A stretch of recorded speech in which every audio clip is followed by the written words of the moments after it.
Non, ce qui est normal, c'est de s'adapter aux circonstances. Et nous savons que le taux d'incidence maintenant est vraiment beaucoup plus fort qu'en septembre-octobre. Et donc la méthode évolue. D'autant plus que dans l'intervalle, on a fait une expérimentation qui était recommandée par le milieu scientifique. Dans 10 départements ? Dans 10 départements depuis début octobre. On aura les résultats complets au tout début du mois de décembre, dans quelques jours. Mais d'ores et déjà, on voit bien que ça a bien marché dans certains endroits, moins bien dans d'autres.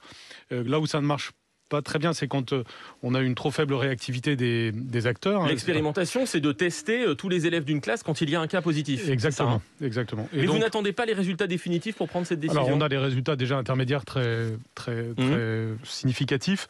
Et c'est ce qui nous permet aujourd'hui de garder notre objectif principal, qui est bien connu, qui est d'avoir au maximum les écoles ouvertes dans l'intérêt des enfants. C'est un objectif fondamental. Nous le poursuivons avec cette nouvelle méthode qui doit nous permettre de fermer moins de classes, tout en assurant la sécurité de tous, tout simplement en faisant un test pour tous les élèves dès lors qu'il y a eu un cas positif dans une classe.